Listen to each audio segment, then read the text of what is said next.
मेरा पुत्र लुटिया गया। मेरा पुत्र आधी दिल्ली से बैठा सी कि सिद्धे कीते मेरे पुत्र ने सिद्धे करेंगे। मेरा पुत्र बेकसूर है, मैंने इंसाफ चाहिए। मेरे ना पहले आगे तो रोने सके मेरे पुत्र। उन्होंने फोन दे सारे बदमाश आपदे इकट्ठे कर ले। मेरा पुत्र वेली गया ना सिद्धियां वाई कर दिते मेरे पुत्र ने गोलियां लातियां। मेरे सारे बदमाश ने सारे लोग डांटते इन्ना तो बड़े।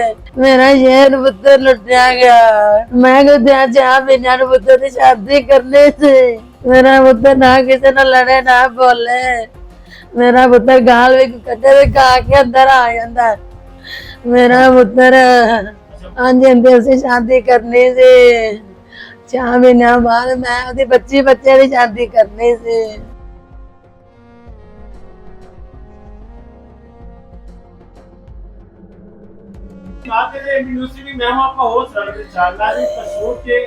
नवाही इलाके मेहंदीपुर गांव में एक 20 साल नौजवान को बड़ी बेदर्दी से दिया गया। थोड़ी सी तकरार हुई। इसके एक घंटे के बाद सब बड़े ने मोहल्लेदारों ने सुलह सफाई करवा दी और 1 घंटे के बाद वापस आते हैं, जलगार करते हैं अपने दर्जनों साथियों के साथ आपसी असला के साथ और अंदर कर देते हैं। उनके घरों की दीवार जो है वो गोलियों से छली कर देते हैं और मुबश्शर उसकी जद में आकर हलाक हो जाता है। मेरे साथ मौजूद है मुबश्शर की वालिदा। उनसे जानते हैं क्या मुबश्शर की उनके साथ लड़ाई थी या उनके कत्ल की वजह क्या बनी। मेरा पुत्र आधी दिल्ली से बैठा सी और मेरे पुत्र इतने ढेर मारे हो गया। मेरे पुत्र पानी डाल आ गया ना कि सिद्धे कीते मेरे पुत्र ने सिद्धे करेंगे। मेरे पुत्र ने गोलियां लग गई। मेरे पुत्र ने कोई गुनाह नहीं। मेरा पुत्र बेकसूर है, मैंने इंसाफ चाहिए। मेरे ना पहले आगे तो रोने सके मेरे पुत्र। अच्छा। और तो बहुत सारे उतरी सलासवाई होंगे। ਅਸੀਂ ਆਪਦੇ ਘਰਾਂ 'ਚ ਪੈ ਗਏ। अच्छा। ਉਹ ਵੀ ਅੰਦਰ ਚਲੇ ਗਏ। ਸਾਨੂੰ ਨਹੀਂ ਸੀ ਪਤਾ ਉਹਨਾਂ ਨੇ ਫੋਨ ਤੇ ਸਾਧ ਲੈ ਸਾਰੇ। ਉਹਨਾਂ ਨੇ ਅਸੀਂ ਆਪਦੇ ਘਰ ਪੈ ਗਏ ਸਾਰੇ ਜਣੇ। ਉਹਨਾਂ ਨੇ ਫੋਨ ਤੇ ਸਾਰੇ ਬਦਮਾਸ਼ ਆਪਦੇ ਇਕੱਠੇ ਕਰ ਲਏ। ਮੇਰਾ ਪੁੱਤਰ ਵੇਲੀ ਗਿਆ ਨਾ ਸਿੱਧੀਆਂ ਵਾਈ ਕਰ ਦਿੱਤੇ ਮੇਰੇ ਪੁੱਤਰ ਨੂੰ ਗੋਲੀਆਂ ਲਾਤੀਆਂ। ਮੇਰਾ ਪੁੱਤਰ ਲੁੱਟਿਆ ਗਿਆ। ਮੇਰਾ ਪੁੱਤਰ ਬੇਕਸੂਰ ਸੀ। ये बस मेरा सुना ये उससे पहले लड़ाई किस वजह से? मैं कोई लड़ाई नहीं सी। मेरे इधर आपदी वेली बैठे नो आपदे घर सन मुंडे से आपस में घास दे के दे पैसे उन्होंने जान रोड़े मारने शुरू कर दिते। बाद में से तो कोई इधर साडा पिंड हैगा मां मस्जिद है कारी साहब।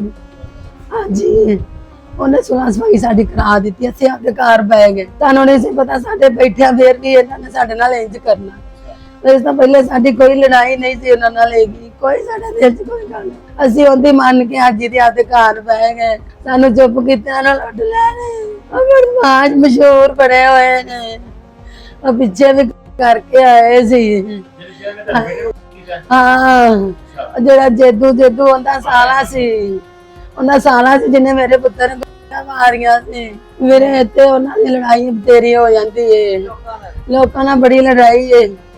ਬਾਬੇ ਸ਼ਾਨ ਦਾ ਪੁੱਤਰ ਹੈ ਜਵੇਦ।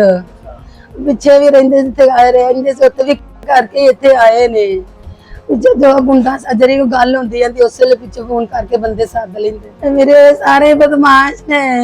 ਸਾਰੇ ਲੋਕ ਡਾਂਟਦੇ ਇਹਨਾਂ ਤੋਂ ਬੜੇ। ਇਹ ਸਾਰੇ ਬਦਮਾਸ਼ ਹੀ ਨੇ। ਬਦਮਾਸ਼ ਜਿਹੜੇ ਪਿੱਛੇ ਕਰਕੇ ਇੱਥੇ ਆ ਕੇ ਲੋਕਾਂ ਨੂੰ ਸਿੱਧੀਆਂ ਵਾਈ ਗੋਲੀਆਂ ਚਲਾ ਰਹੇ ਨੇ। ਲੋਕਾਂ ਦੇ ਸ਼ੇਰ ਲੁੱਟੇ ਜਾਂਦੇ ਨੇ। ਮੇਰਾ ਸ਼ੇਰ ਪੁੱਤਰ ਲੁੱਟਿਆ ਗਿਆ। ਮੈਨੂੰ ਇਨਸਾਫ ਚਾਹੀਦਾ ਬਸ। मेरा शेर पुत्र नहीं। मेरा पुत्र शादीशुदा नहीं। मैं गुद्या चाह बिना पुत्र की शादी करने से मैंने तैयारी पुत्र की कीती है। मैं पुत्र की शादी करूँ सा। मेरा पुत्र ना किसी ने लड़े ना बोले।